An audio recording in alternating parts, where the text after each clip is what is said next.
Good morning, everybody. It's Thursday, April 23rd. Here's what's on the agenda. US tech takes US stocks to new highs. But what about the rest? Tech news overnight speaks to AI momentum mostly, and European companies report as they navigate higher energy costs. Anna, let's talk about the markets in a little bit of detail. So there are a lot of ex-dividends in the market this morning. There are a lot of corporate results. Anna's all over the results. We'll talk about those in just a moment. At the moment, futures are lower. But here's the tension in the market right now.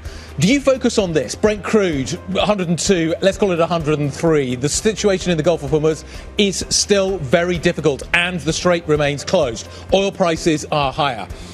If you look over here, though, SK Hynix is absolutely flat after an epic run. Semis have been on such a run. To hold where it is on the back of what were very good results for SK Hynix is a feat in itself. Absolutely amazing. Yes, it's down a tiny bit, but it's basically holding where it is. Now, if you focus on this, apparently you're a doomer. If you focus on this, does that make you a boomer? Which one are you? Let's talk about that throughout the show, because investors are definitely in one of those two camps. The countdown to the opening trade starts right now.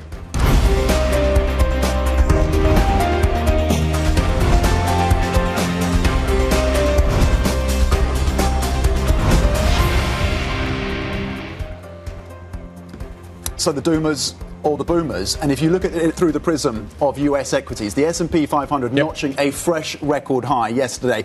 On the current trajectory, US stocks on the S&P 500 set to notch its best month since 2020. Yes, Guy, to your point, supported by the earnings story. Yes, supported by AI. Analysts saying it's a return to fundamentals. There are two distinct stories going on, particularly through the prism of US stocks.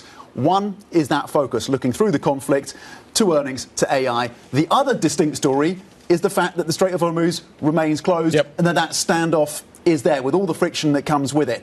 At what point do those two narratives start to close, if at all? Or do we get further divergence with the US energy resilience that it has, particularly versus what's happening in the European space? And crucially, we have no talks planned. We have no date, no suggestion of when that might be. Or, I mean, there have been suggestions, but no firm date for when any talks will happen.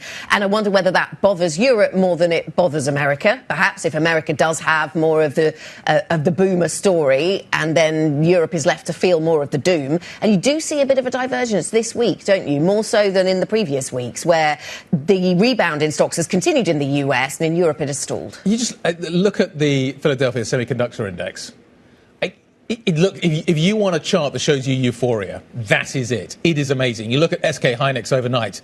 Absolutely amazing story. That stock is up, 70% year to date or something crazy like that. To hold on to those gains, I think, is amazing in what we've seen today in terms of the results. But it's so narrow. It's so focused at the moment. Can you keep, with expectations so high now, can you keep that momentum going? Yeah, well, can you? I mean, Ed Yardini, talking to the team over the last 24 hours, talking about, the war risks being far from over and foreseeing a period of maybe consolidation through the summer. I think he thinks that's where we are now, April, into the early summer, and predicts that we'll have this consolidation over the summer. So, have we completed the V? And then do we stop? Is that where we head next? 16 straight days of gains for the semiconductor index in the US. The future's obviously today painting a slightly different picture. Yes. So is that the consolidation that we're starting to see now, as maybe the reality sets in, with Brent holding above $100 a barrel? But there have been some really, to your point, some really strong tech earnings. But there are two kind of really distinct camps in the market this morning, and have been for a while.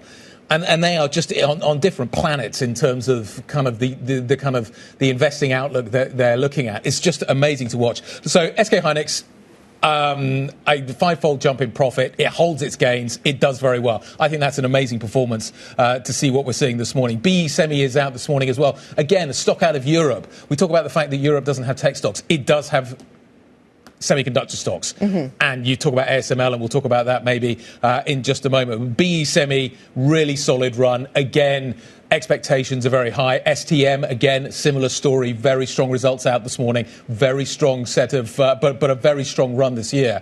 Are we getting to the point where expectations to exceed expectations at this point are incredibly hard.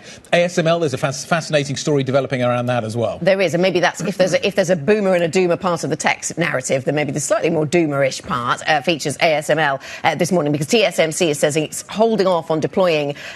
Tom, you've seen these high NA EUV machines, so the ultra high tech end of the lithography spectrum, and this hit the ADRs of ASML overnight, didn't it? So we can expect this to be an area of weakness in Europe this morning. It's really significant for ASML. They've poured a lot of capital into the R&D around this next iteration of their lithography machines. Intel has one, TSMC has one, but for trading purposes, for testing purposes. But the message from TSMC was they're very pricey, north of $400 million per unit, about the size of a double-decker bus, and that they can get the kind of efficiencies they need, they can produce the kind of chips they need with the current set of EUVs, so they can wait this one out. So it is knock at ASML. It's worth noting that SK Hynix, Samsung and Micron are all looking to build out their foundries, so they will continue to need ASML's kit. But it's a warning, certainly, from the bosses at TSMC. Yes, we'll see where that particular negotiation goes then. But let us talk about some of the other earnings stories. And we've had some good and some bad, and some of the, we've talked about some of the tech earnings in Europe. So let's focus on things that are not tech here in Europe. We've got L'Oreal. The ADRs for L'Oreal were up by more than 7% at one point on the back of their numbers. Sales of more expensive products, especially, doing pretty well. There is a bit of I was going to say a warning. It's not warning. It's more a bit of clarity, actually, a bit of transparency about what the impact of higher energy prices does to a business like this. So one step removed, perhaps, but there's manufacturing involved, logistics, material costs, all linked to the oil price. And they're saying if we stay at $90 to $100 oil, then that will hit them to the extent of 100 million euros. So maybe that's not good news if you're an investor in L'Oreal, but at least you have a bit of clarity, a bit of analysis they can quantify. You can quantify, exactly. You can start to get a sense of, if we're lingering around $90, $100 a barrel, what does that mean for these businesses? And that increasingly will be what investors want to understand from corporates.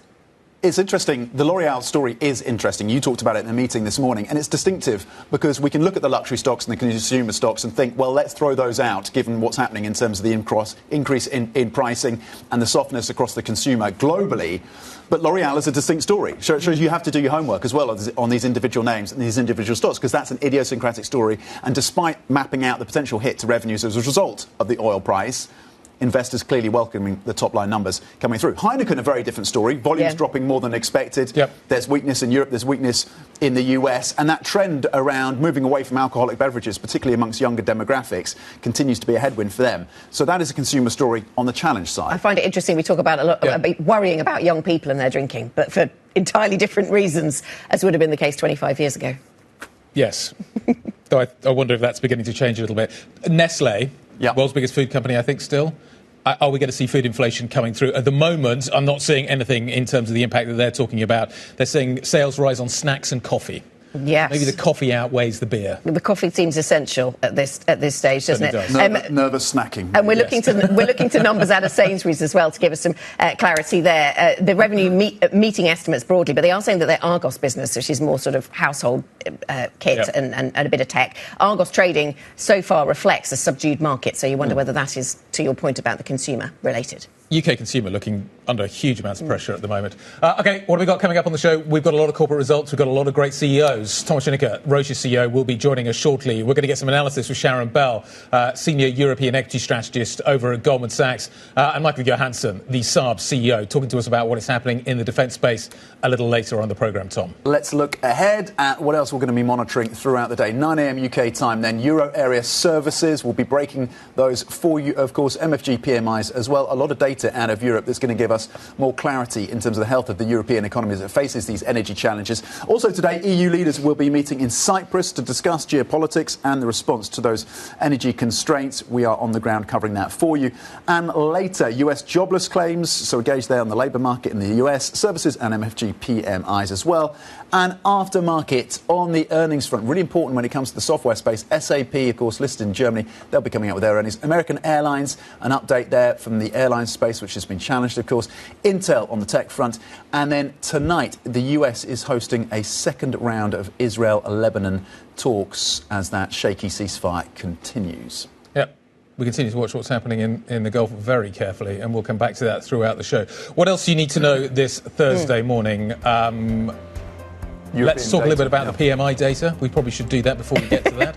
Sorry, thoughts going through my head. I was actually focusing on something else. PMI data. European economy slowing down. Yes, I thought we had a really interesting conversation about this earlier in the week with Sebastian Redley. He was talking about how this is really important to watch for growth momentum, obviously. It's the new orders index part of all this data that he's going to be particularly focused on. Because I was saying to him, if you look at France and Germany, we're going to get those numbers this morning, they're not actually expected to drop that far. And why? Why are they not worse, I suppose? For the month of April, where we've had a lot of time to think about the impact on the economy, why are they not worse? And he was saying it's the new orders index. There you are seeing already, you did see in March, in his analysis, some negativity. So we'll certainly zoom in, focus on that. Germany has downgraded its growth expectations already to, about 0.5% for 2026. And expectations are that the ECB could hike 2 times. So that is another potential challenge for this Eurozone economy.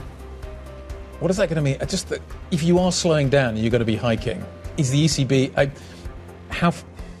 How quickly will the ECB have to reverse that, I guess, is my next question. And what's the definition of a policy error? Is it the length of time between the hike and the cut, or is that too simplistic? Probably it's far too simplistic. Well, the ECB has some history of policy errors, so I think it also is aware of that as well. OK, I promised you that there are other things you need to know, so let's talk about it. The US Treasury Secretary Scott Bessent says many Persian and Asian allies have requested currency swap lines as a result of the war in Iran. Traditionally set up between central banks, swap lines allow one nation to deploy the currency of another to address liquidity demands in that other currency. Swap lines, whether it's from the Federal Reserve or the Treasury, are to maintain order in the dollar funding markets and to prevent the sale of the U.S. assets in a disorderly way. Critical bit at the end there. Tesla plans to spend more than $25 billion this year to pivot from electric vehicles towards AI and robotics. The figure is roughly 3 times higher than last year's number. CEO Elon Musk told analysts the massive investment is necessary to keep up with other big tech companies. Meanwhile, Tesla continued its European comeback after a bruising 2025. Its sales this year through last month are up 45%, keeping it narrowly ahead of China's BYD. And Switzerland's government is pressing ahead with plans that could force UBS to hold around $20 billion more in capital. Bern says it will submit a bill requiring full capital backing for the lender's foreign units while scaling back some earlier domestic capital requirements. UBS says it strongly disagrees with the package, warning it could have far-reaching consequences for the Swiss economy. Coming up on the programme, EU leaders are set to discuss measures aimed at softening the blow from the global energy crunch. We'll be live in Cyprus, where that meeting is due to take place. Plus, we will take a look at the stocks to watch at the open, including Nestle, the world's biggest food maker, then reporting a jump in sales, helped by strength in those snacks and that coffee that we all seem to need so much every morning. But up next, we will be joined by Trevor Greetham, head of multi-asset at Royal London Asset Management. We'll talk about, are we entering a consolidation phase for stocks, or is it, and do we see some bifurcation between the US, tech and the rest? Let's have a conversation about that. IB Plus BBTV Go is the function on the Bloomberg terminal if you want to get in touch with the team that puts together this programme. This is Bloomberg.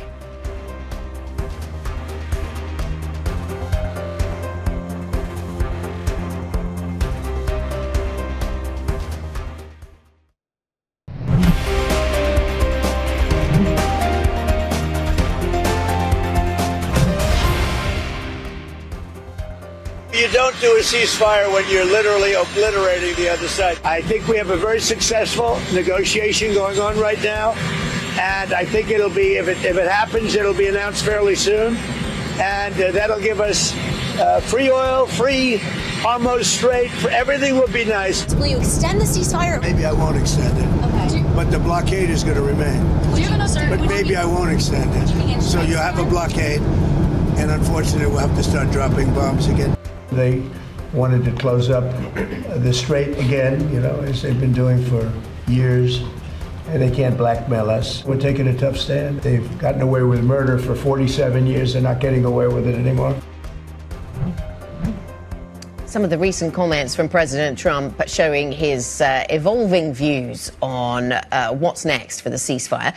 Just before we saw it come into effect, indefinitely. That is the latest news line, of course, that, well, over the past 48 hours, this indefinite ceasefire. But, of course, the US and Iran remain locked in a standoff over the Strait of Hormuz. Traffic has ground to a halt in the strait after Iran fired on commercial ships in the key waterway, with a cargo ship and a container vessel coming under attack. The US also intercepted 2 of Iran's oil tankers and has a 3rd vessel under escort in the Indian Ocean. For more, we are joined by Bloomberg's Johanna Bessent in Dubai. Johanna, a host of news lines there surrounding the blockade. Bring us up to date on the latest. Yeah, the first thing I should say is that once again, yesterday, the White House maintained that the ceasefire is in place, it's indefinite, and that they're, again, awaiting for Tehran to come back with their own version of a peace proposal. Now, the only comment that we got overnight was from the Iranian President Masoud Pezeshkian, where once again he said as long as the U.S. naval blockade persists, they will not be returning back to discussions. He also mentioned that Israel needs to respect the ceasefire, and there, of course, he's referencing the latest developments in southern Lebanon. So the attention now has really turned to what has been happening around the Strait of Hormuz. Yesterday was a very eventful day, very dangerous as well, with the UK Navy saying that 2 ships came under fire, Iran reportedly seizing 2 vessels as well. Wall Street Journal say that they seized 3, and then CENTCOM in return this morning putting up a post saying that they had forced 31 Iranian ships to turn around. So the bottom line here is you've still got 2 blockades in place. The strait is still not safe, and it is a deadlock between the 2 sides. And the question here is, whose side is time on? Because the longer this goes on for, the more you're going to see upward pressure on oil prices. Already we're beginning to see that there's been public backlash in the U.S. against the war and against President Trump himself and his handling of the war.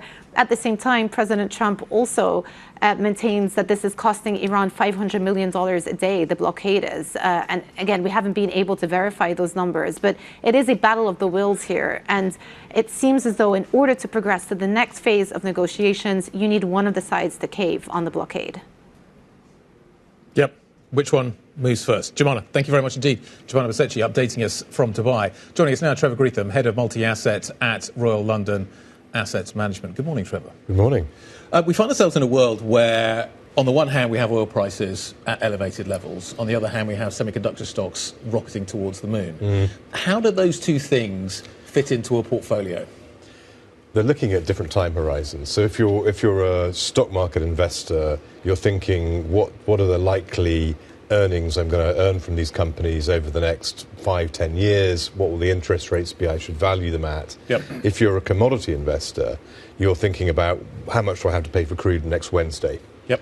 And so a much shorter time horizon. There is a big disconnect here. Obviously, the market's got quite panicked round about Easter with all the threats of annihilation and all this sort of thing. Yep. And earnings have been strong. And so there's this upward gravitation for stocks. But it does worry us a little bit that you've seen this big V-shaped recovery, but you haven't seen any kind of policy shift in terms of geopolitics that justifies a bull market from here. So I think you've got a lot of concern that you could see a sort of W shape here, with the markets losing patience with the fact that the strait is still closed. Yeah. When do I move from V to W? It's difficult to know, isn't it? If you look at investor sentiment measures, that's one way of trying to gauge things. They are no longer panicked. We have an indicator we look at which is now saying we're heading towards complacency. Some people have rather cheekily created something they call the TACO index, which measures how stressed the financial markets are and therefore how likely it is that Trump will chicken out. That's recovered. It's reset. In other words, Trump feels actually he can do bad stuff again. And the market won't pressurize him straight away. So I think over the next few months, it's a kind of more of a concern. What happens to inflation pressures? Do we see either a resumption of a hot war with the risk of damage to Gulf infrastructure and a spike in commodity prices even higher, or do we see this sort of siege where ultimately the markets really do start to care about the short-term problems with energy?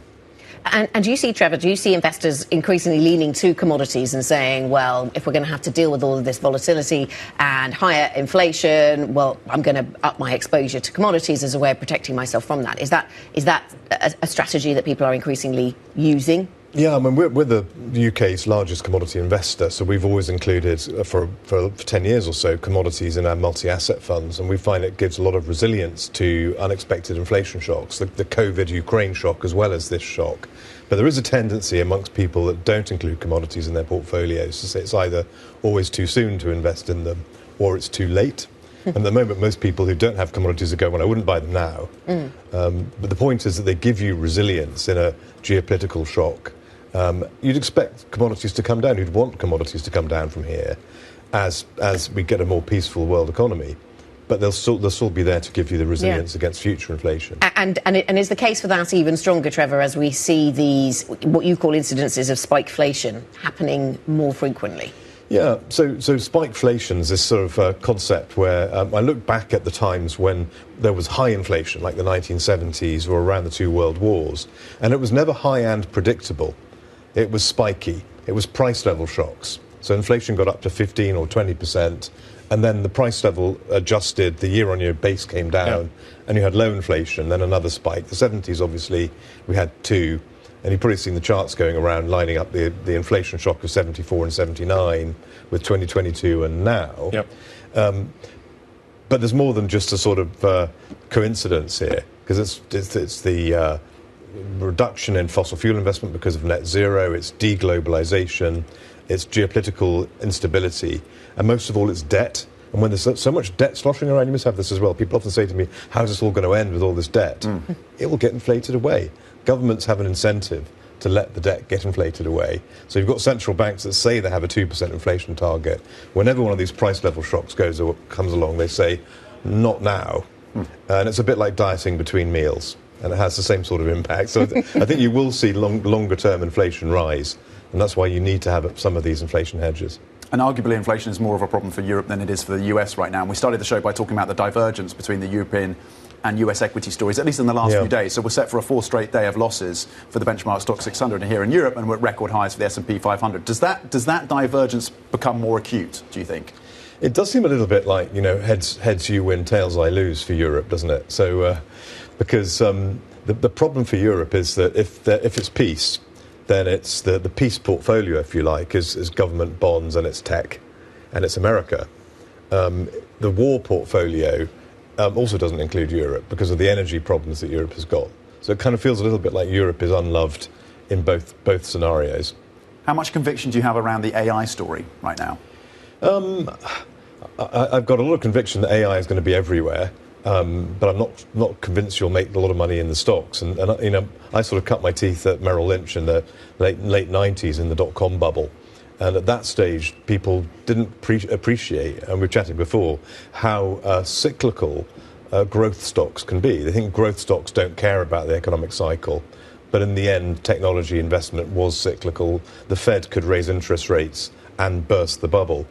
So I'm nervous about that. But, is the Fed raising interest rates to burst the bubble? That includes memory stocks, does it? Because there's some people saying there's a super cycle, it's structurally different, and others saying, no, hang on, these are still cyclical. Yeah, it was structurally difficult. It was structurally different, I can't say that, in 2000 as well, wasn't it? So I think it's a question of what you pay for it. And the multiples at the moment you're paying mean that you're kind of setting yourself up for disappointment. OK. Trevor, thank you very much indeed, walking through some of the key market themes for us this Thursday morning. Trevor Greetham, Head of Multi-Asset at Royal London Asset Management. Interesting views as well on the commod space. Coming up, Roche posting weaker than expected first quarter sales.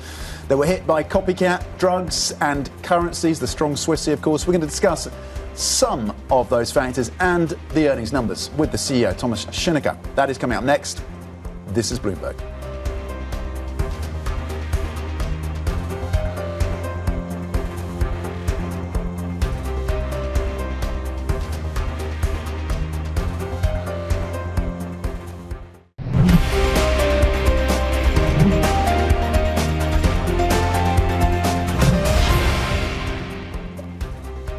Thursday the 23rd, good morning, folks. We've got around half an hour to go until the start of cash equity trading here in Europe. If you take a look at the futures picture, you will see a little tick higher, certainly over the last half an hour.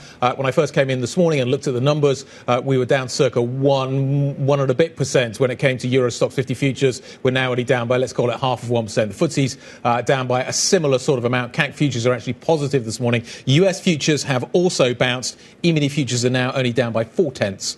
Of 1%. Quite a bit of a change of complexion for that futures picture then. Let's have a look at what's going on bond markets. We have yields drifting a little bit higher. That's one way to look at what's going on in Europe this morning. We're up by 2, 3, 4 basis points, mostly 2 or 3 basis points on the 10-year horizon. And we do seem to have been drifting higher for the last few sessions.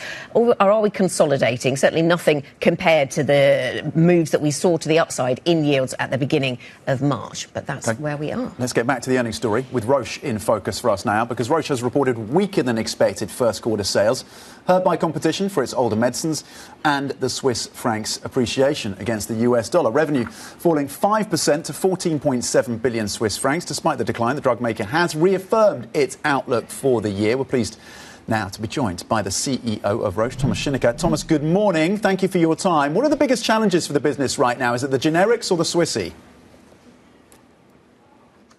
So actually, if you look at our growth rate in the first quarter, we are growing 6% in constant exchange rates and 7% even on the pharma side. So, of course, if you look at Swiss francs, the number looks different. However, the Swiss franc also appreciated means it's worth a lot more. If we look into our sales growth in US dollars, we're at plus 9%. We have most of our business in the US. But also we have most of our debts and most of our spending in the U.S. For example, just recently we did an M&A deal in the United States. So I see that very relaxed from that perspective because, we have a very good hedge across the regions because there is also where our spending is. So overall, I'm very excited so you're about relatively... the momentum in terms of your point on biosimilars. In the first quarter, I think the biosimilar effect was almost non-existent. So I don't know what you mean with all the products. Okay. You're relatively relaxed about the currency effects and it seemingly as well the biosimilars. Talk to us about the impact. Are you seeing any impact at all as a result of the geopolitics, as a result of the war in Iran, on supply chains, on access to inputs? Do you expect to have to put up prices? What is the impact on Roche as a result of the uncertainty we're seeing in the Middle East? So as a company, and to a certain part probably as an industry, we're less impacted by the conflict in the Middle East. One reason is that we are very energy efficient industry. So our industry needs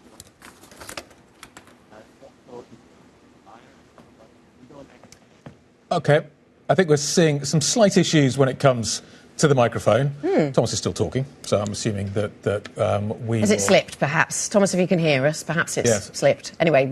Actually, I hadn't even thought about that. I just assumed it was some sort of connection issue. Well, it might be. So we'll let the pros work that out, which is not me. Doesn't include me, that's for sure. He pushed back quite strongly on the Swiss franc aspects because of the exposure to the US business. Yes. And he pushed back on the challenge, the competitive challenge around the biosimilars. We want to ask him about the pipeline as well, because they've had a couple of missteps in terms of trials. So what I always think about Roche and Novartis is interesting is that Roche reports in Swiss francs and Novartis reports in dollars. So it's always interesting to kind of, once you've got both, you can kind of almost even out and get a better picture of what has happened. Yeah, so I think actually, if you take a look at the one-year share price, and this was the question I was about to ask him, you can see in March that there was a fairly significant hit when it came to the stock price, and you can see that to the right-hand side of the chart that you've got coming up on the screen right now. My pronunciation of this next drug is probably going to be completely off, but giredestrant, which is basically this is an advanced treatment for breast cancer. It's a very targeted hormonal therapy for breast cancer. Yeah. And in March, we had some disappointing data that came out. And the key question, therefore, is this drug going to be a blockbuster or is it not going to be a blockbuster? I'm hoping that Thomas has heard me talk about all of that because I understand we have fixed the connection issue and he is back. Thomas, sorry about that. I apologise for the connection issue that we had. We were just talking about your breast cancer treatment, giredestrant, which I hope I'm not mispronouncing. The data that came out in March, the stock took a significant hit off the back of that. And the consensus appeared to be that this drug, which was expected to be a blockbuster, may no longer be the kind of blockbuster the market had anticipated. Is that the correct interpretation of the data? Well, if you look across different analyst reports, you will see that the majority actually continues to see it as a major blockbuster. And why is that the case? We had very strong data in the lidERA trial. That's an adjuvant trial, so early setting. And in this early setting, this medicine actually reduced the risk for death or reoccurrence of the disease by more than 30%. And this is just the beginning. And in this setting, most of the patients are diagnosed actually early and they take the medicine for quite a long time. So more than 70% of the potential of this medicine is actually in this setting. And if you look at it, this is the first new hormone treatment since more than 20 years, very tolerable. So, this is going to be one of our biggest medicines. So do you think that March reaction was an overreaction? Because the stock dropped really quite significantly off the back of it. Look, let's see. We are accelerating the approval. We are actually looking towards an approval towards the end of the year, and we see a lot of potential in the medicine. And let's see how it goes. We're comfortable with where we are. You're comfortable with where you are. You say it's going to be one of your best-selling medicines, Thomas. I wonder how it compares to something like Herceptin, then, which reached peak sales of around $7 billion. Can you give us any more clarity about your expectations for this one? Yeah, it's a very good question. So if you look at Herceptin, about 15% of all breast cancer patients have a HER2 positive breast cancer. So these are the patients that would get such a medicine. When you look at hormone receptor positive breast cancer, it's 70% of all patients have hormone receptor positive breast cancer. So it's a multiple higher. And of those, the majority are diagnosed in the adjuvant setting, about, again, 70%. So you can see that the potential to reach many more patients than with Herceptin is very clear. OK, so that's the expectation. And this is going to be one of the first drugs that you launch under new expectations in the United States around most favoured nation status, which, of course, means that you'll have to price it in the US no higher than the lowest price offered in comparable countries. So what is your pricing strategy going to be for this medicine?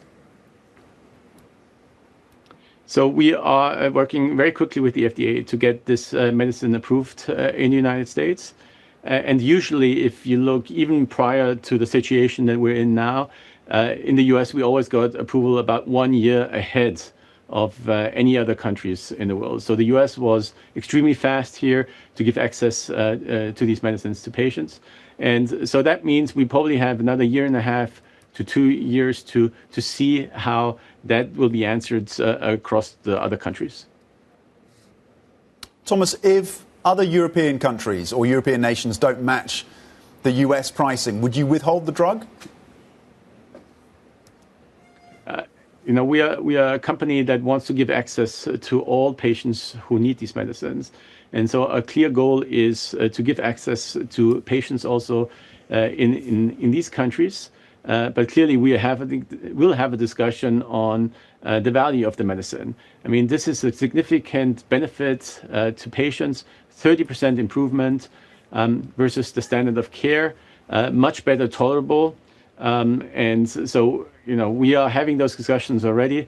But again, we have about 1.5 to maybe 2 years until this medicine will be launched in those countries. Thomas, it's always a pleasure to catch up. Thank you very much indeed for sharing some of your valuable time with us this morning. The Roche CEO, Thomas Schinecker, joining us after the results from that company. Coming up, let's go from biotech to tech. Elon Musk lays out ambitious plans to boost Tesla's capex to more than $25 billion as the company looks to move from EVs. I think you've seen most, if not all, certainly the major technology companies substantially increasing their capital investments, and we're going to be doing the same. I think it's going to pay off in a very big way.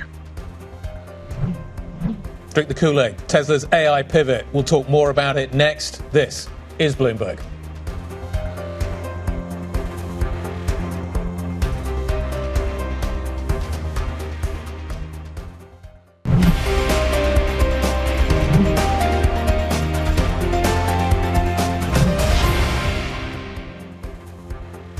Welcome back. This is the opening trade, 7:43 here in London. A quick look at the futures picture, and it's quite mixed, actually, as you can see there. We've got CAC futures pointing a little bit higher. We've got DAX futures pointing substantially lower. We've got earnings numbers out from various parts of Europe, so all of that will be being factored in. Overall, then, the European picture does look weaker, down 0.6%. US futures also weaker, incidentally, but down 0.4% and off earlier lows, so perhaps that is of interest. Yeah, there's a bit of a tension between higher oil and the story around earnings that's been broadly positive, and AI as well. Talking of earnings, particularly focused on the tech space, ST Micro forecasting revenue for the current quarter that beat estimates as demand picked up. SK Hynix also out with results over in Korea, reporting a 5-fold jump in quarterly profit. Joining us now is Matt Bloxham, senior analyst at Bloomberg Intelligence. Put those two stories together for us, Matt. What does it tell us about the demand picture for these chips? Yeah, it tells us that demand picture is still incredibly robust, and that I think in particular for SK Hynix, that they're able to kind of push prices. I mean, if you look at the kind of trend in memory prices recently, it's been kind of skyrocketing, and that's what's really kind of helping the profit picture. You know, I think when you kind of look at ST Micro, see their kind of traditional markets, particularly in autos, industrials, fairly soft, I think, particularly autos, but they're kind of really bailed out. Maybe that's a bit harsh, but yeah, they kind of definitely getting a lot of help from this huge demand they're seeing from the data center environment, and that's kind of clearly what's kind of pushing SK Hynix too. And obviously yesterday we were talking a little about this kind of chip super cycle. Obviously SK Hynix giving some kind of fuel for the bulls there, talking that, you know, that this demand exceeding supply trend is going to continue for maybe the next 2 to 3 years. I think that's encouraging. But you know, that stock's rallied a lot, and I think even though they kind of delivered good results, it wasn't perhaps quite as robust as people were looking for. Let's talk about TSMC and ASML. Yeah. Key relationship. Yeah. TSMC's got one of, is it just one, I think, of ASML's most advanced pieces of equipment right now. And it's basically saying, we're struggling to find a economic use case for this piece of kit, which sounds like something quite serious. These pieces of kit are expensive. I think like kind of $350 million a piece, and it looks like they've got maybe a handful of them that they're using only for research purposes right now. But they feel like, you know, the kind of early generations of ASML technology is delivering what they need, certainly for now and for the next 2 or 3 years in terms of capability, and that they're finding ways to leverage that kit to squeeze even more performance out of their chip. So yeah, I think again this comes to the other part of the story. They're seeing that all of these kind of people in the chip supply chain are spending huge amounts of money on expanding capacity and capability, and that even for the likes of TSML, you know, they're having to say, okay, right, well, you know, there's a limit to how far we can just keep spending money without kind of some kind of rational kind of justification for it. Exactly. And so I think we've clearly kind of reached that limit. Sounds like Guy Johnson, his iPhone purchases, stuck on the iPhone 15, could upgrade to the iPhone 17, but the iPhone 15 is still working fine for you. Android. You're all round on Android. That the brain, that one. There you go. There ends that conversation. Matt Bloxham, thank you very much. Matthew Bloxham, senior analyst at Bloomberg Intelligence, of course. Let's turn now to today's markets in 3 minutes on the opening trade with Paul Dobson, Bloomberg's executive editor for Asia markets. Joining us now, Paul, thank you very much for joining us. So Guy started this programme, Paul, 46 minutes ago, talking about where we were seeing boomers and where we were seeing doomers. And the boomer view certainly coming through from US tech. The doomer view, maybe if you focus much more on oil prices and what we see there, with oil over $103 a barrel. How would you sum up the disconnects within the market right now? Good morning, Anna. I think that's a really good way of describing it, because it's also playing out that way a little bit in Asia's markets, you know, where we have the North Korean stock gauges like South Korea and Taiwan still doing very well out of this AI story. But we have some of the more struggling emerging market nations, Indonesia in particular, under immense pressure now. We see the currency weakening, we see the stocks weakening, in contrast to what we're seeing in some of the rest of the region. And that's because they're facing those higher and elevated energy costs and don't have much to offset it, even when some of the other countries around the region are still looking relatively comfortable and have pricing power to pass that on to the consumers. You know, and going further down the stack, we see South Korea, Pakistan, those sorts of countries facing shorter working weeks because of the disruptions. The longer this goes on, the less energy there is flowing into the global markets, the higher the prices are going to go on. And we've already got to Wednesday. We've got no signs of any talks happening between the US and Iran. And some of those investors in those nations are starting to feel it and run out of patience a little bit, it seems. Yeah. If you're a boomer, you say, who cares? The semi sector is ripping higher. And I just need to hitch myself to that train because it is an incredible picture. And the numbers out this morning in some ways justify it. But the stock run has been so good for many of these businesses. That's right. There was a little bit of a pause for breath in Korea today. In the US, we've had that record-breaking run in the Philadelphia Semiconductor Index as well. But we still keep getting the good earnings news, right? And the good financial and economic news as well. So Texas Instruments look good. SK Hynix looks good. South Korea's exports looking very strong still. And so there's plenty of momentum in those areas. You know, the companies are talking about being sold out 2 or 3 years in advance, not having any worries about their sort of supplies that are coming in. And so that story, that picture is optimistic. And because we've had a little bit of a relent in terms of the fixed income space, they actually may not be struggling in the same way in terms of the concerns about raising costs to build the data centers as had been previously the case.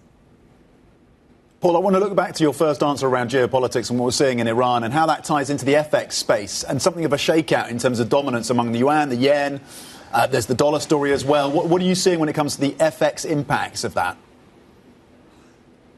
Yes, Tom, favourite topic of conversation. This war is really sort of opening the door for that narrative about the internationalisation of the Chinese yuan and how it can gain ground against the US. So we heard Bessent in the US talking about the idea of maybe extending some more swap lines of dollars into the Asia region, some demand for that. Maybe is a little bit of a pushback because we're also seeing increasing use of the yuan for these trades in crude oil. Good way of projecting economic and fiscal power. And LCH Hirnet today talking to us about the idea that in the option space, we may see more use of the yuan going forwards too.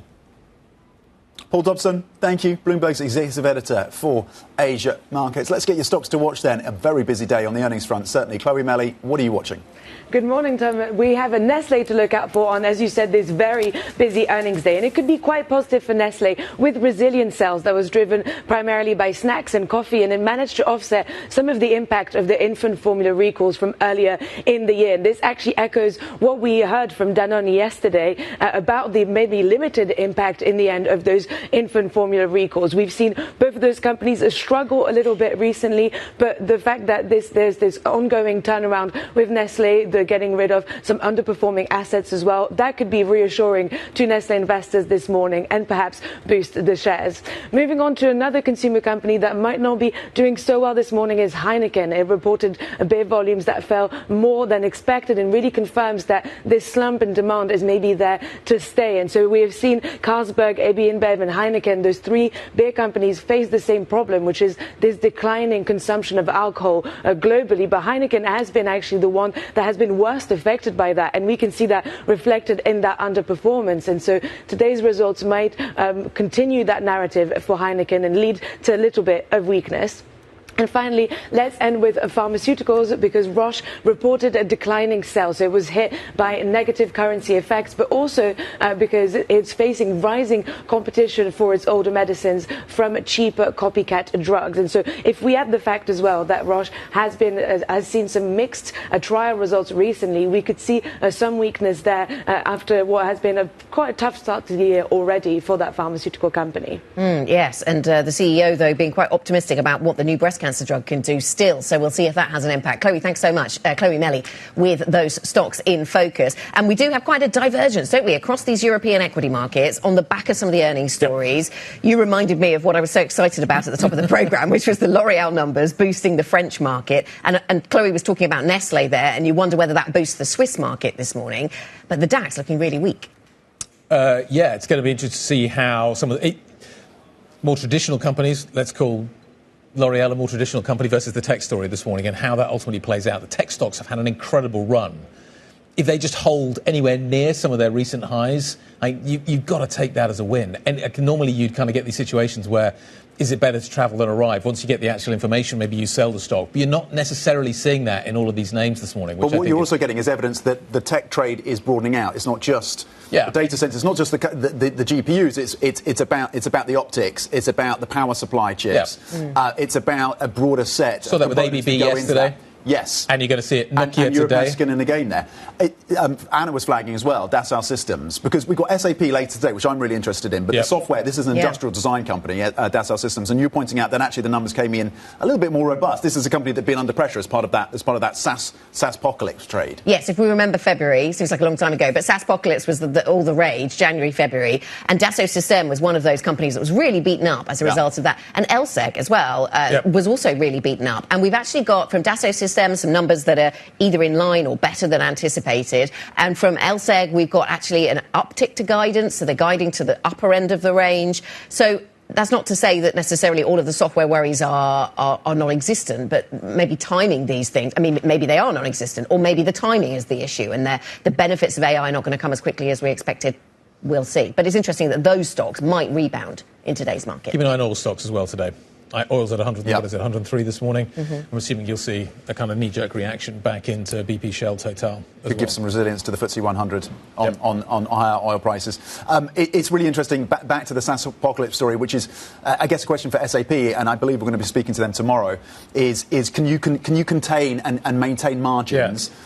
If you're getting more pushback from customers who can say we have other AI options, and does the seat model continue to work for them as well? So it's the pricing power, but the valuations have come down. So maybe for some that will be an attractive entry point. Yeah, okay. We will have lots to talk about when it comes to that software story for sure. Coming up, we will bring you the opening trade then. Futures, as we've been saying, quite divergent across Europe, pointing in different directions. The CAC and the SMI futures both suggesting some strength. DAX futures certainly suggesting weakness. We'll be back with the European market open. This is Bloomberg.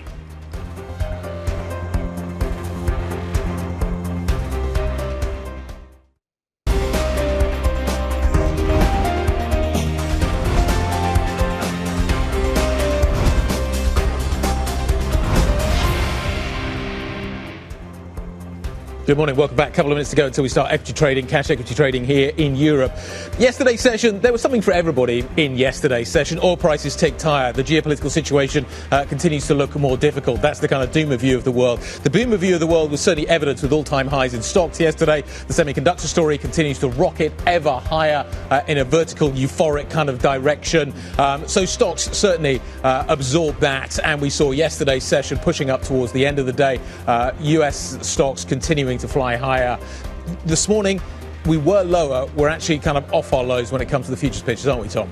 We are. I think we're talking about this marginal, at least, divergence we're seeing between European stocks versus their US counterparts with that record high notched up by the S&P 500 and the Nasdaq 100 yesterday as well. But we're set for 4 straight days of losses now for European stocks, pointing lower across the benchmark by 0.6%.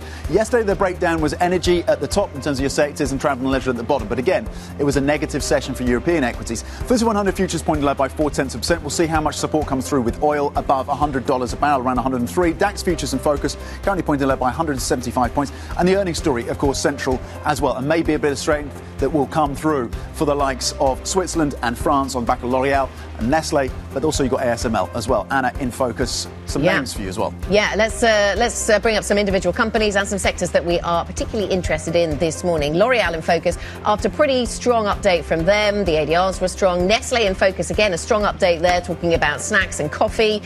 Chip stocks, nothing to do with snacks, but chip stocks also in focus because some European corporates and SK Hynix out with some numbers. Guy. OK, let's show you some numbers. Let's give you an idea of what is going on. How's that all going to even out in the European session?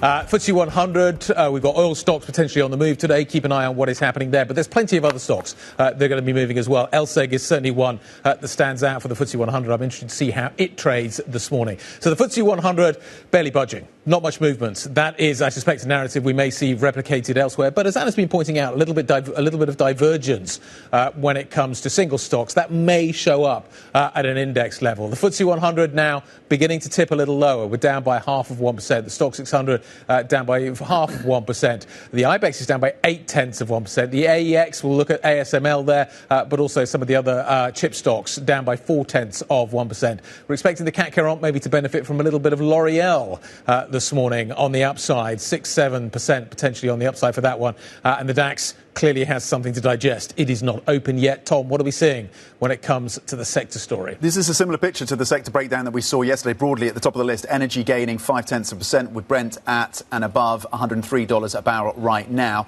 On the downside, it's travel and leisure once again down 1.2%. That's the biggest loser across your sectors. Banks also lower by 0.9%. Every single sector apart from three in negative territory so far in Europe. Very modest gains coming through for telecoms and personal care. That's where L'Oreal sits, of course. That sector's just turned negative. So just two sectors now in positive territory. Energy up 0.4%, Anna. Yes, it is interesting that we've talked a lot about the chip story and how the chip story has been really quite positive for the European names, the likes of ST Micro, BE Semi. But then we were also watching ASML to see if we get negative reaction to the TSMC story, that they're not going to spend so much money on the ASML kit, or they're not going to spend on the latest ASML kit. And ASML is down, but only by 2%, which is sort of...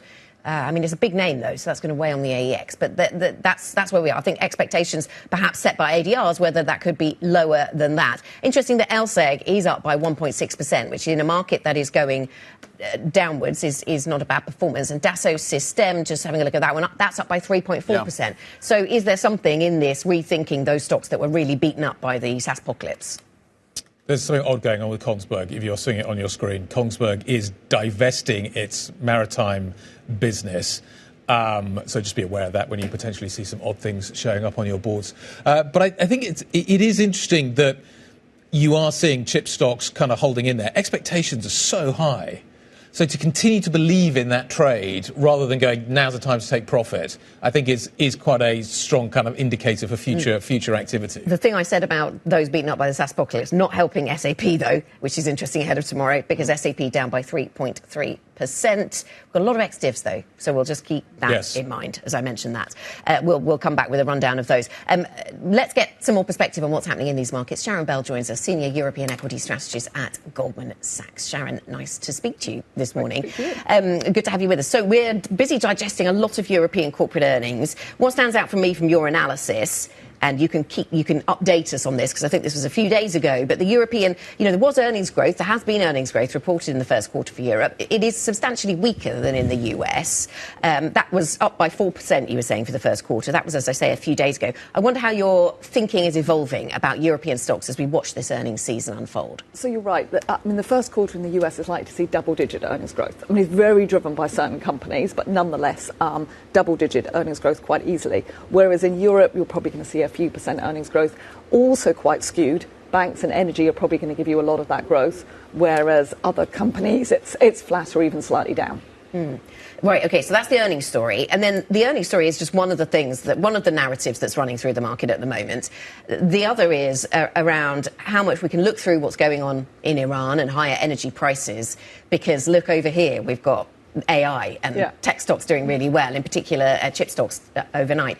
How much can that story offset our concerns about what's going on in Iran, and for how long? Perhaps that's more the question. Well, it's interesting. The US market's back at all-time highs, isn't it? And I think that's because the AI story absolutely does offset those concerns, because the companies exposed are so big within the stock market. In Europe, it's a smaller offset. It's still a little bit there. It's a smaller offset. The other offset, I guess, Europe has to the problems in Iran is that there are a lot of energy companies in the index. There are a lot of utility companies in the index that tend to benefit as power prices and energy prices go up. But yes, I'm a little bit surprised myself at how much equity markets, and especially Europe, have actually bounced from their lows. May have come off in the last few sessions, but they've bounced a lot from their lows, given that we still remain in this limbo and the Straits of Hormuz are not open. When does that reality ever come in and impact investors, do you think? Like how long? We're all conditioned now for V-shaped bounces and to look through geopolitical events, and that instinct is so strong. Is it strong enough to just completely kind of whistle past the graveyard and ignore what is happening in terms of what is going on in the Gulf, which is a horrendous situation? Yeah, and it's continuing, and the longer it continues, the more economic damage it will do, the more it will push up inflation, the more it increases the chances that with a higher inflation shock you see central banks react more hawkishly, etc. And if you look at what happened in early 2022, and I don't think it's an exact parallel to the invasion of Ukraine and the rise in gas prices we had then, but if you look what happened, you did see lots of falls, lots of bounces, and then lots of further falls. So absolutely, we can look through it now, but then we do need to see the Straits of Hormuz start to open in the next few weeks. If you don't, then I think markets take that. Do you have a date in mind? Do any of your guys have a date in mind? What do you talk about inside the company about kind of how much longer this can last for? When does it start to show up? What does it look like? What we hear is that things like jet fuel and other fuels will be finding it very, very difficult in Europe to continue to run the same number of flights by the end of May. Yeah. If you don't have more supplies, that's so you get no big demand surprise. Destruction. You'll have to have demand destruction. You've already got some demand destruction in Asia, especially. Yeah. And what's different again about that early 2022 period is that hit Europe first, whereas this is probably hitting Asia first, because the Straits of Hormuz supply Asia more quickly than they do Europe. It takes a long time for ships to come around. Europe has also got other sources of gas and energy, North Africa, the US, etc., more differentiation. But nonetheless, it will hit Europe the longer this goes on. Is there a delayed effect in terms of the pass-on of energy costs that helps support that AI build-out? You said AI is immune. Maybe US AI is more immune, given their energy independence. But is there a potential delay in terms of the energy hit to the AI story at some point further down the line? I mean, that's fair, because AI, of course, is also dependent on energy. We know it's very energy hungry as a technology. I mean, of course, I think it will encourage more efficiency over time, and AI is getting more productive with less energy, for sure. But I don't think it will stop the rollout, put it that way, of data centres and things like that. I think it's extremely unlikely to stop the rollout. But I do think it's a factor as well in causing more energy demand in an environment where we're very restricted in supply. Back to the earnings story, and a stock that Anna's been fascinated with today, and rightly so, because it's up about 9%, which is L'Oreal. And it's another reminder that there are companies out there they don't match fit after the challenges of COVID, and that they can pass on prices. Their expectations, they may have to raise prices, and they've mapped out the cost of barrel per oil in terms of what that means for revenues. Other companies have talked about the ability to pass on costs and prices. Is the consumer, are customers able to do that? Are we underestimating how well prepared these companies are, or overestimating their ability to pass on costs? It's a good question. And it's the number one question, really, for the next quarter or two. Honestly, I do think companies will try and pass on a lot of the costs. Some companies will be successful because they have excellent brands, they have good products, etc. Other companies will find. And I guess there's another reason you can be successful. A lot of the chemical companies in Europe, as I said, they're competing against Asia chemical companies that are seeing their costs rise more. So actually, European chemical companies probably can pass it through. They often have contracts as well, which means that they can pass it through. So it will depend. You either have great contracts, or you're strategically advantaged, or you've got a great brand, you'll be able to pass it on. Consumers do have high savings levels, generally, in aggregate, not everybody, but the average consumer has a reasonable amount of savings. But the labour market is weaker than we were a few years ago. Coming out of the pandemic, the labour market was strong, and at that point, companies really could push through these higher prices. Now, a little bit more questionable. Yes, because that was the story of the early part of this decade, the ability of the companies to pass on those higher costs and the inflation that they were seeing. So if we're looking at the macro momentum that we see from the European corporates at the moment, then, Sharon, we've got 60% of non-energy sectors, this is in European earnings, where we're seeing margin estimates coming down. This, according to your latest research, which just shows that if you strip out the energy story from Europe, things do look a lot weaker than they do if you keep the energy story in, which is sort of obvious. Sure. But that's a pretty fundamental story. Yeah. I don't think earnings are collapsing. I just think, yes, if you take out utilities, if you take out the oil companies, then and there will be some companies with good brands, as we've just discussed, that can pass on higher prices, but many will start to see margins come off a little bit. And it's not just not being able to pass through the prices, it's probably also not seeing the demand that they saw previously, when prices generally for all goods, including energy, in our basket of things we buy, is going up. Great to see you, Sharon. Thank you very much indeed for stopping by to see us. We always appreciate it. Sharon Bell, Senior European Equity Strategist, joining us from Goldman Sachs. Let's take a look at some of the core in Europe and figure out what is happening there. Nestle on the right-hand side of your screen having a sensational day to the upside. Snacks and coffee, apparently. We are consuming more of those, and that is where the positive points come through. Luxury is under a little bit of pressure, despite actually what we're seeing with L'Oreal, which is performing very strongly. But the centre of gravity continues to be around the world, and you've seen it out of Asia, the United States, and to a certain extent in Europe this morning, what we are seeing in the chip space. So let's get there first. Chloe Melly has more. Good morning, Guy. Indeed, we are in the green across that chip sector in Europe this morning. This follows STMicro's very positive results and bright outlook from this morning. And this is really driving the shares up almost 10% this morning and also driving up the rest of that chip sector. The expectations are so high, but it seems that there is still a little bit further to run for that sector.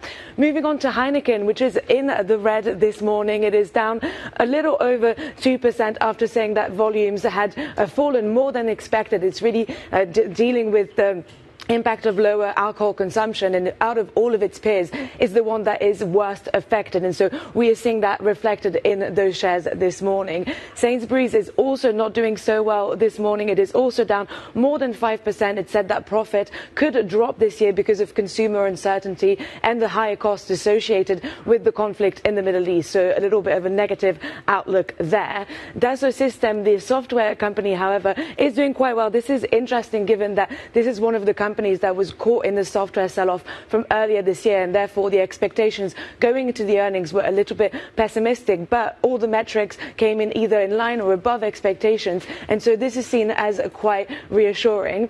And finally, LSE Group, London Stock Exchange Group, which is one actually of the other companies that was affected by this software sell-off, is also doing well today, up almost 1%. But what is really driving that this morning is primarily its market segment, which has really benefited from this market volatility and this trading activity. And therefore, it said that it will be targeting the up end of its revenue growth guidance. And we're seeing that reflected in those shares this morning. Chloe Melly, thank you very much indeed. On some of the stocks on the move this morning, some big individual moves across European names and earnings front and centre, of course. Coming up, we're going to talk more earnings, but with a focus on defence. Swedish aerospace and defence company SAAB reporting better than expected first quarter operating profit. We will be talking to the CEO, Micael Johansson. That is next. This is Bloomberg.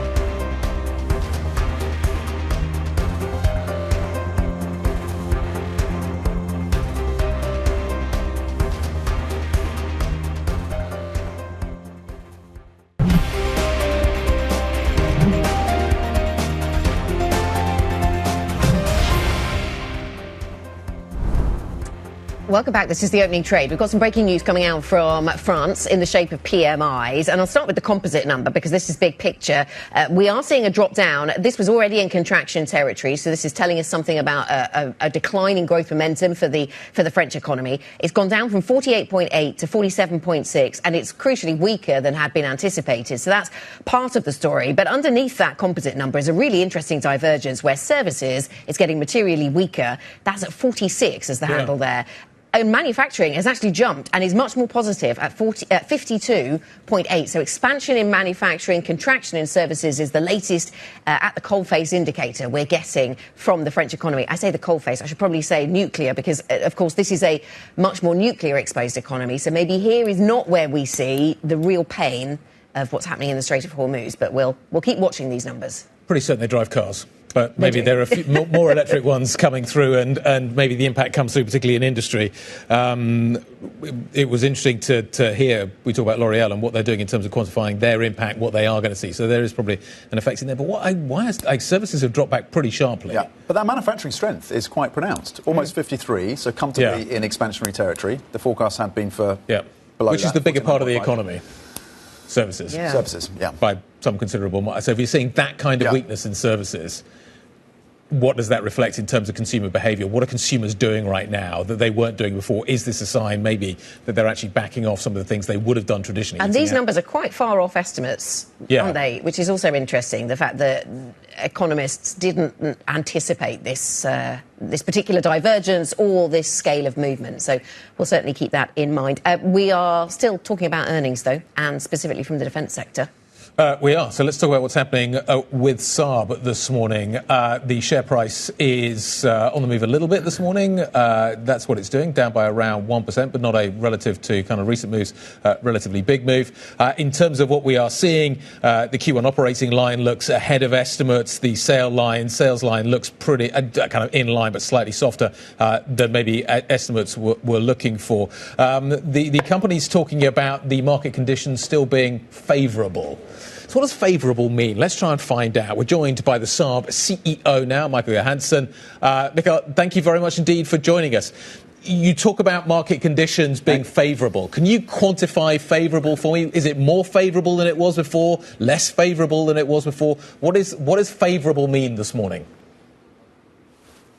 Thanks for having me. Well, I mean that we have intensive discussions with many customers across Europe and elsewhere as well, both when it comes to sort of medium-sized potential contracts and big ones. So, I mean, the intensity is still as I've seen it earlier, but, you know, in the defense business, it's not sort of easy to say that you will get sort of exactly the big ones in which quarter, so you can't look at a single quarter. But I'm really pleased with the order intake also in the first quarter of which is on par with last year first quarter. So we have lots to do in the market and the demand is there. So that's what I'm trying to sort of quantify, but maybe not so clearly that as you expect. But that's how it is. As you say, fairly lumpy in terms of the order flow and exactly which quarter things show up in, difficult to predict.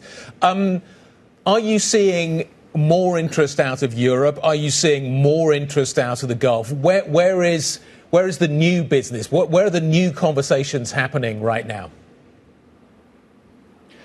Well, I think in Europe we still have lots to do in terms of both filling magazine depth. So we have magazine depth on conventional things, but also initiating autonomous capabilities in many countries, and especially in the region, the sort of the Nordic, the Baltics, Poland, Germany, UK. In that region, I think the awareness of the threat to the East is sort of substantial.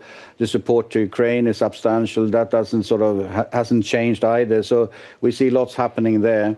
But also from the Middle East conflict, of course, there has been a huge demand now on sensor capability to detect sort of incoming missiles and drones across the region. So sort of urgent requests, which we have tried to fulfill then delivering in the short term. So yes, there has been demand there as well. But it's across the field. We still have discussions with Canada on a potential dual fleet when it comes to the Gripen and also the Global Eye in Canada.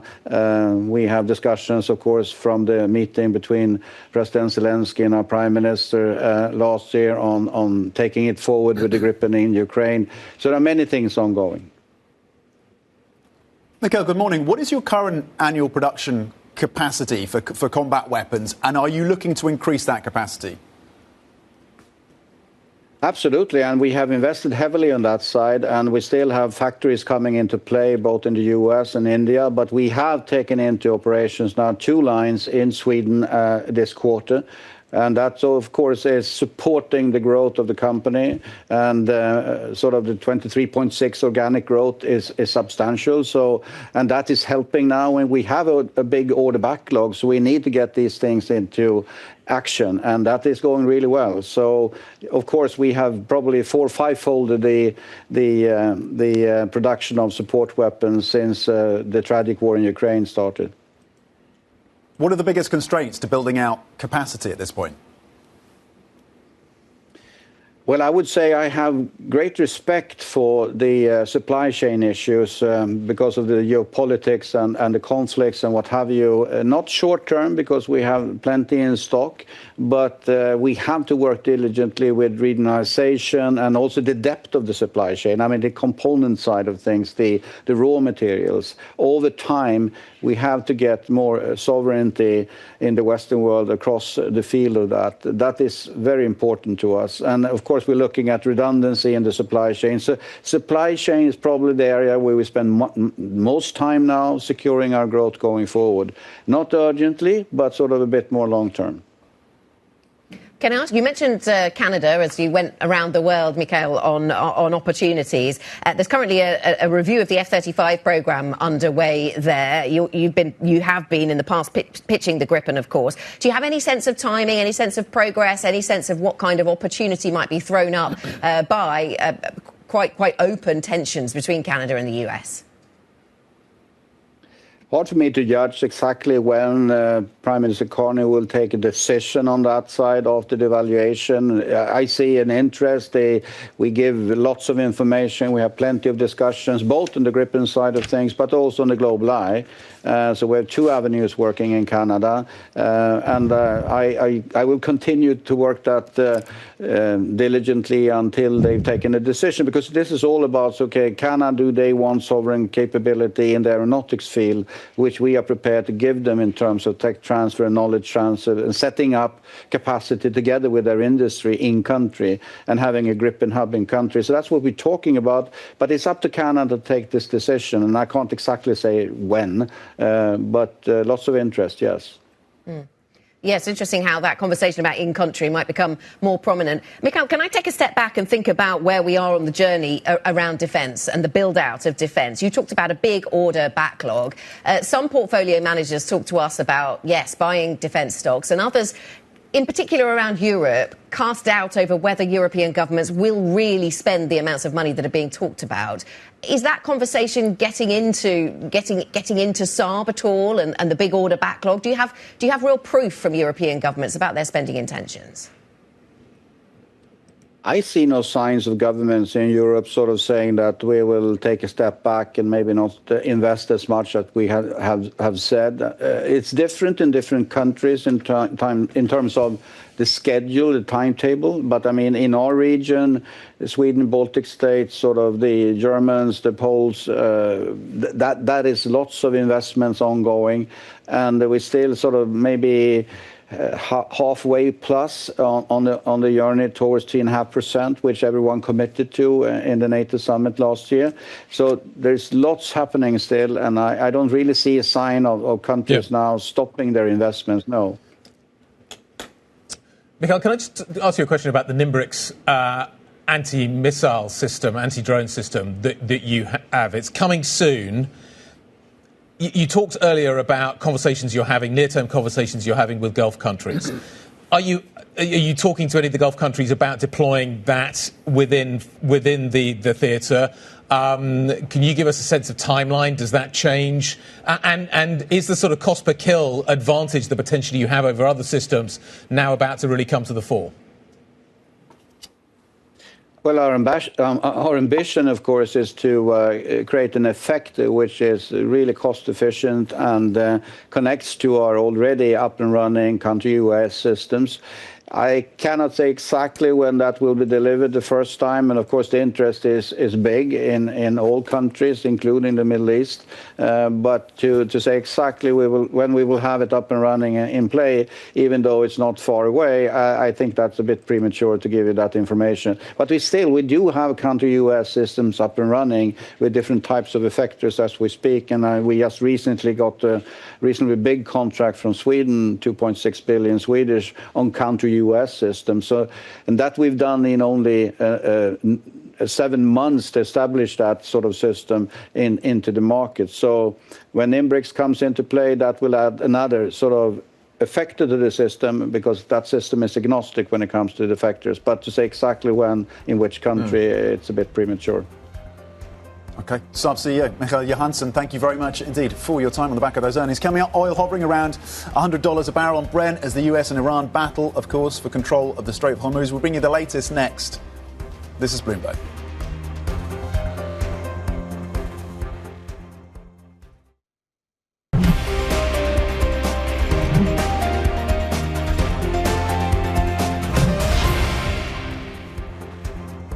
So we are 30 minutes into your Thursday session. European stocks are still down about 0.1% across the benchmark. So still set as things stand. Early doors, of course, for 4 straight days of losses. But this is a much better picture than when we first came in this morning, when European futures were pointing low by more than 1%. So earnings story has come through to revive some of the spirits to some extent. That is the context. The DAX in Germany is down 0.2%. But you can see green on the screen over in France. The CAC 40 up 37 points. L'Oreal is playing its part there, up 0.5%. Again, that's a strong earnings story. The FTSE 100 under pressure, down 0.4%. We have macro data coming through as well. We saw divergence in terms of what was happening in France with manufacturing strength versus services weaknesses. We have German PMI now, German April composite PMI, wrapping the two together, falling to 48.3. The forecast had been for 51.2. So in contractionary territory. and signs then broadly of weakness in Germany. We'll break down the manufacturing versus services. Manufacturing is expected to be in expansionary territory, but again, on the composite level, a pretty sizable miss, Guy. Absolutely. Germany very exposed to the energy story. How does the ECB read that? We'll talk about that a little later on in the programme in a few minutes' time. 2-to-1 in terms of the ratio we see in the markets this morning. 2 down, 1 up. You've got very light volume in the market once again. This is a feature. It continues to manifest itself. This is a strange rally, you could argue, in many ways in terms of the market internals. But that's the nature of the story at the moment we see in Europe. There is a very strong earnings narrative that runs through the market as well that we can't ignore. L'Oreal and Nestle, two companies obviously historically connected, both doing well today. L'Oreal up by 8% this morning on the back of its numbers. Nestle, coffee snacks, doing well. It is rallying as well, up by 5.5%. Nokia is also doing very well, up 8%. The AI trade is represented here, giving it a real opportunity, a lifeline, you could argue, maybe I'm being a bit strong with that terminology, but a real opportunity for Nokia to turn itself around and generate a really positive picture with that story that is developing. ASML, though, under a little bit of pressure. This kind of TSMC story looks like it's weighing a little bit. EssilorLuxottica is also off this morning. The luxury space is under a little bit of pressure. Santander is also down. I think it's suspending its buyback. I think, though, this is a mechanical kind of process as a result of an acquisition it is making over in the United States. But the stock is still giving back a little bit of ground on the back of that this morning, Anna. Let's get up to date then, Guy, on some of the other stories that we're following this morning. SoftBank Group is said to be seeking a $10 billion margin loan backed by its shares in OpenAI as it looks to intensify its AI push. Sources say the 2-year loan would carry an option for SoftBank to extend the borrowing for an additional year. Founder Masayoshi Son has been piling on debt as he positions himself as a linchpin in the global AI boom with large-scale investments into the ChatGPT maker.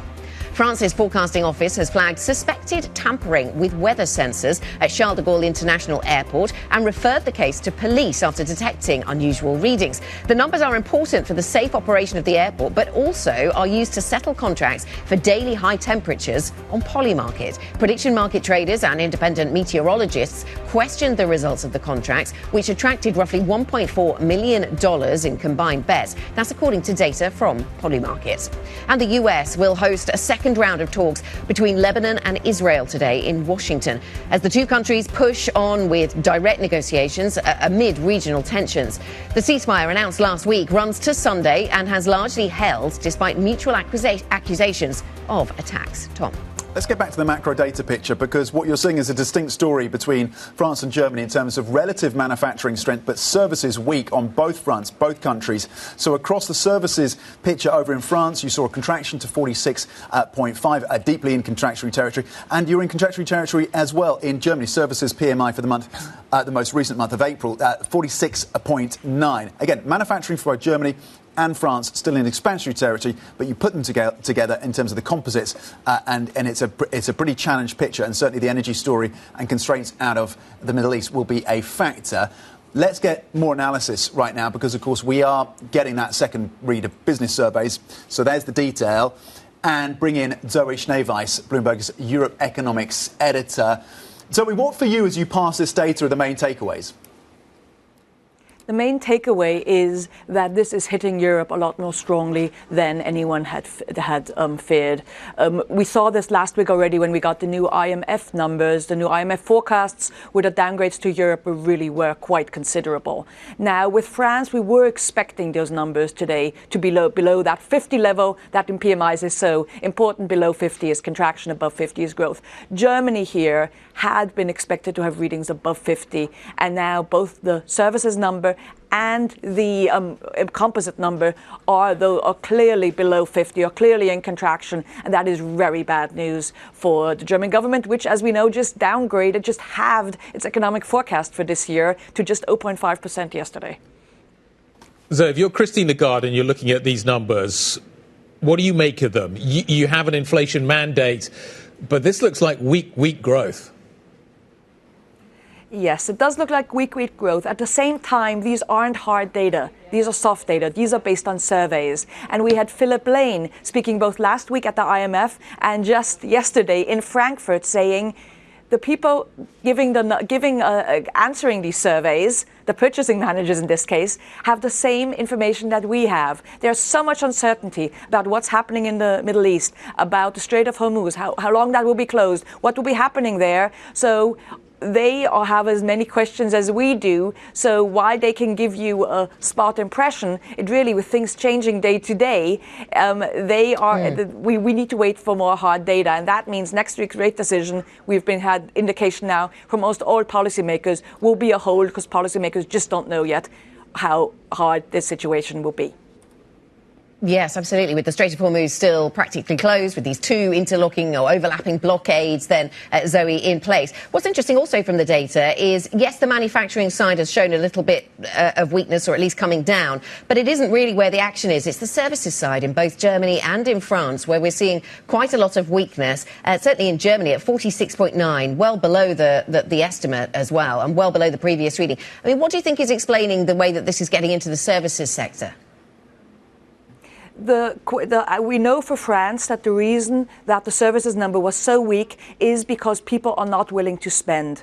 That makes sense. If we don't know how the economy is developing, we as consumers don't want to go out and spend our money because things might get tighter. We'd rather keep our savings. So pulling back from services is a real problem. It is quite interesting, though. As you've noted, manufacturing has been the weak point for years in Europe. And now this reversal, with actually services being the point of weakness, is quite problematic. Yeah, certainly something that the central bankers will be interesting to hear from about. Zoe, thank you very much. Bloomberg economics editor for Europe, Zoe Schneeweiss.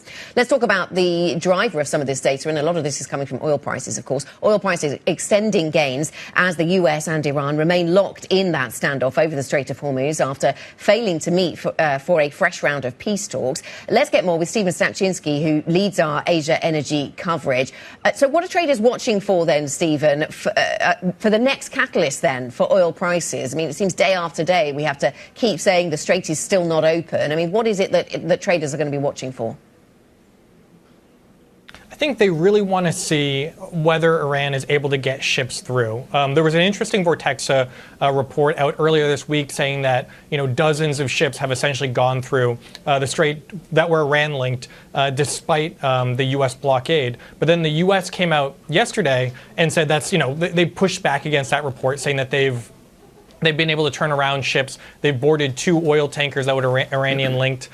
So I think the market is really just trying to monitor whether or not the U.S. will carry through with this strict blockade and whether this will continue, and whether that means that there will be escalation from the Iranian side. Because as more ships are boarded, what does Iran do? Do they fire on cargo vessels, which has been the case over the last few days?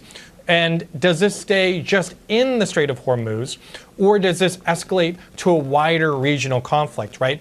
Before the ceasefire, there was a lot of attacks on different facilities, upstream and midstream oil infrastructure across the Middle East. Saudi Arabia, Qatar's giant LNG export facility, all were hit with drones, missiles, and that is the true fear in the market.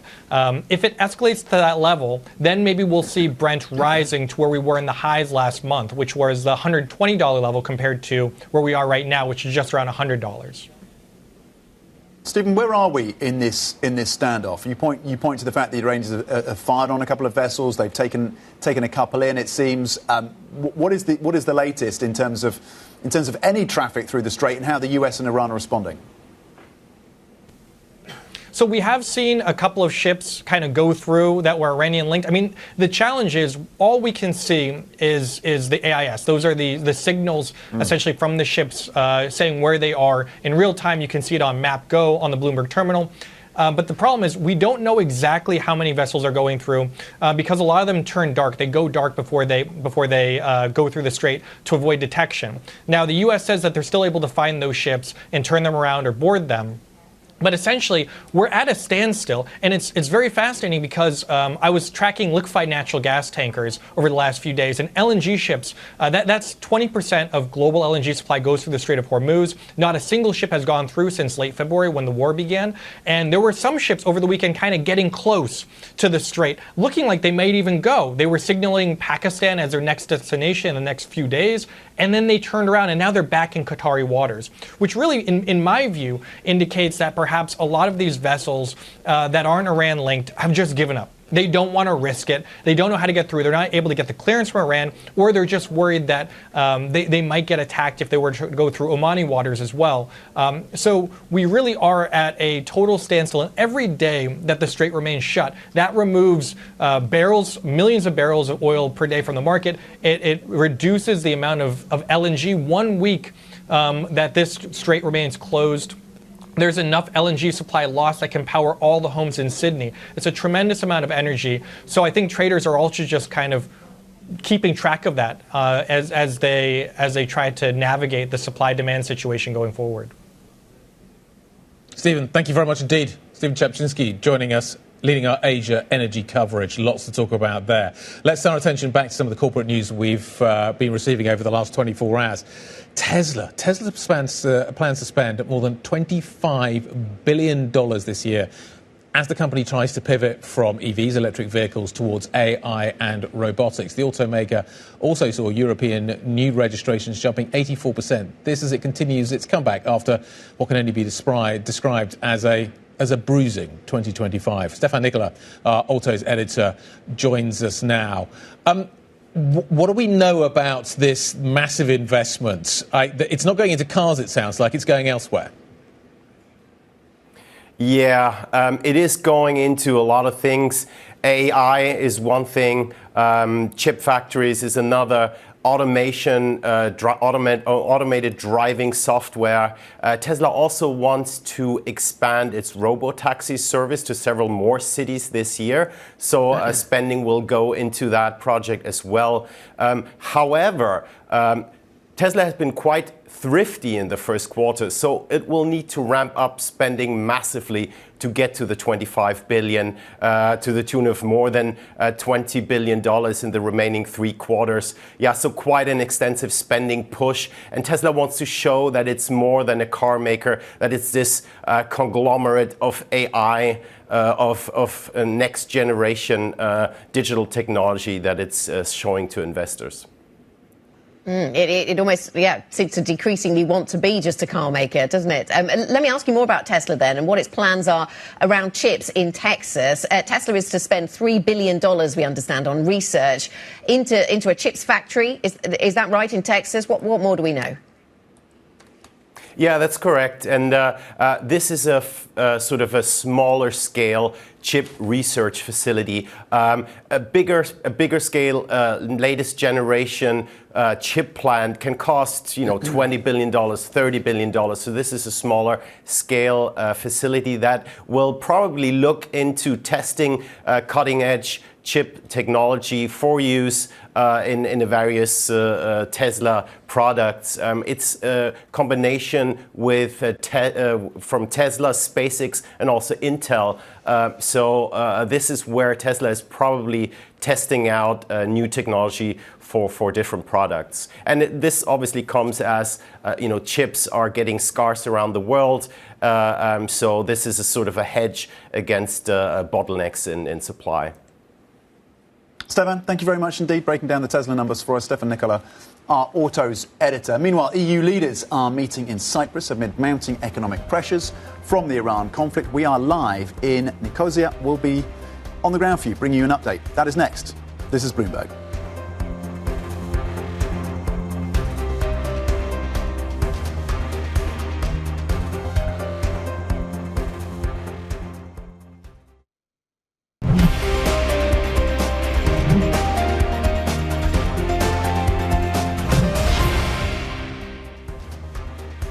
Welcome back to the opening trade. 48 minutes into a session that's actually almost entirely flat now at the overall Stock 600 level, but that hides a lot of divergence. The CAC 40 doing well on the back of some of the earnings. L'Oreal in particular, ST Micro is also doing well. The chip sector doing okay. The AEX is weaker on ASML. The DAX is also, in fact, the DAX was weaker, but it's actually pretty flat now. So we see quite a lot of divergence across these markets. Let's talk about where the geopolitics story, though, goes over the next 24 hours. And I'm actually not talking about Iran. I'm talking about Ukraine, because Ukraine is set to finally start receiving a 90 billion euro loan from the European Union after Hungary lifted its veto. The approval comes as EU leaders are meeting in Cyprus amid mounting economic pressures from the Iran conflict. Bloomberg's chief Europe correspondent, Oliver Crook, is across all of this news flow from Ukraine to Iran and how it impacts on these European leaders as they gather. He's in Nicosia in Cyprus. Ollie, good morning. So this loan, let's start there. The loan for Ukraine, it's been a long time coming. Just how significant is it going to be?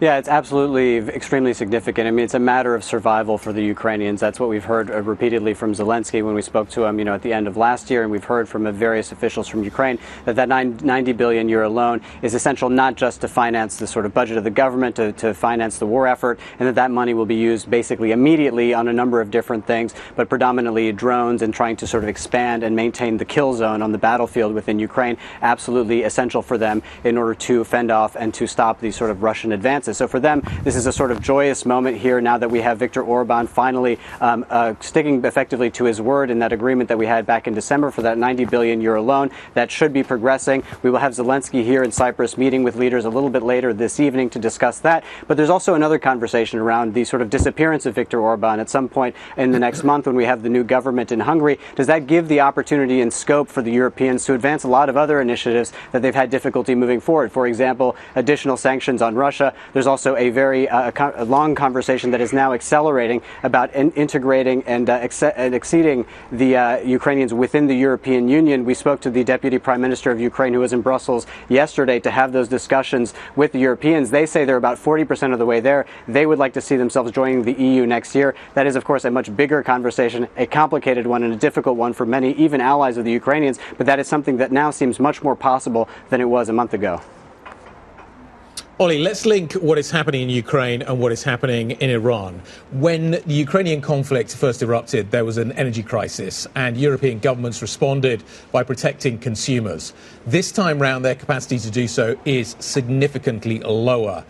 What happens next? How does Europe deal with this energy crisis? Can it protect its consumers? Guy, what I think is really interesting here is you have this sort of middle ground here that the European leaders are trying to walk to sort of signal that they're very, very worried about this energy crisis, that if it goes on for another matter of weeks, months, I mean, people talk about years, that it could have a very sort of devastating impact, and yet not wanting to inspire panic. So that leaves the sort of Europeans in this little bit of an awkward position where on the one hand you get the sense that this is obviously very serious, but on the other hand there's a lot of wishful thinking that maybe it will be resolved, and yet you haven't seen this sort of big bazookas come out yet. We've had a number of measures on the individual nation state level, about 120 measures from some of the reports that have been out, over 20 countries. That's cost the Europeans about 9 billion euros. These are sort of short-term measures. What is the long-term plan? That is going to be one of the big conversations for EU leaders here today and tomorrow. There's some sort of limited things that the European Union can do. They can help coordinate things like gas storage, jet fuel, making sure it gets to all the different nations. Of course, there's always that debate about whether, the Germans can afford more when the prices go up than, say, the Estonians. So these sorts of things need to be sort of talked about at the European level. There's also a discussion about loosening state aid rules at the European level. It's another thing they can do. But of course, the EU will also use this opportunity to say this is the great case for why we need to move towards electrification, away from fossil fuels, particularly when obviously the supply from Russia is no good. Now from the Gulf is threatened, and there's some serious questions, Guy, about the supply from the United States. If you have shortages, America first policy, what does that mean for the exports coming out of the United States? And Europe is much more dependent on the U.S. for fossil fuels than it's ever been. Okay.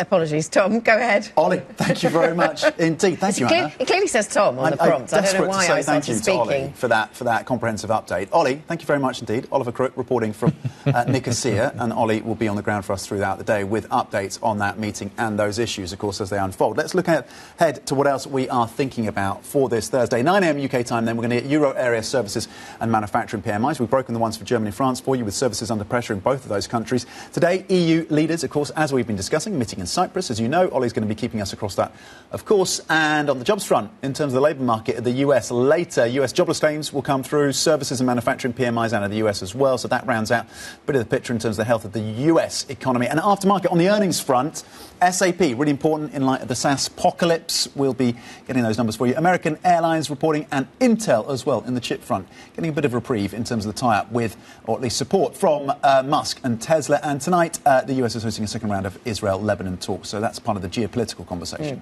Now I read. Right, Skylar Montgomery-Koenig joins us. Bloomberg Markets Live team, of course. Skylar, good morning to you. So are we all about earnings now? In Europe, it's tempting to think so, because we've got European stocks entirely flat and very divided across the different markets, and very much driven by the earnings stories. You know, the CAC really outperforming as a result of earnings. Yeah, absolutely. And I think particularly since we got the ceasefire, you've had Brent range trade, and that's let other narratives come to the fore. And so right now we're testing that a little bit. Brent's risen above the highs that we had since the ceasefire, so that's a little bit more worrying. But if we kind of stay in a range, then earnings matter more, and you get these stories come out where the tech trade, for example, is powering U.S. equities and South Korean equities higher. I think, too, there's a divergence that you're seeing that makes sense in that the U.S. is outperforming on tech versus Europe, but also it's outperforming on the fact that it's an energy exporter versus Europe being an energy importer. So I think it's good maybe that we're seeing some of this other kind of narrative or story push the market around if you have Brent stay at current levels or in a range. Bond market doom, equity market boom. Who's right? I think it's just a different reaction function, right? So equity markets can be cheered. Yeah, absolutely. Equity markets can be cheered by the fact that you have Brent range trading, right? And the key point here is that volatility has come down. So the level doesn't significantly. matter. It matters eventually, but it doesn't matter right now. Okay. It matters eventually in terms of it feeds into your earnings, it feeds into your economic activity data, but you see very clearly that inflation surges before growth falters. So that's also what you're seeing in bond prices, right? Yep. You expect more of a hike followed by cut pricing in bonds if you start more worried about the growth backdrop there as well. And I think the key for equities is that volatility has come down a lot. So if you look at G10FX, equity rates volatility, that's either at or below 10-year averages. So we knew when volatility was on the way up, that was a negative in itself for equities. So the fact that it's compressed and down is a positive in itself. And it means that you don't necessarily need good news on the Strait of Hormuz for equities to rally because it's other stories that are also taking that. Yeah. Skylar, thank you very much. Skylar Montgomery-Koenig from the Markets Live team. Don't forget, our monthly show Next Africa airs tonight. Jennifer Sabasaja will be looking at the food crisis faced by vulnerable nations as the Iran war delays shipment of emergency deliveries. You can catch the full episode on your terminal, the Bloomberg website, and on Bloomberg TV. And we talk a lot about the commodities that are stuck in the Persian Gulf. It is oil, it is jet fuel, it is LNG, but it's also fertilizer, and that takes us to the food conversation, one we'll continue to monitor, of course. That is it for the opening trade this Thursday morning. The Pulse is up next. This is Bloomberg.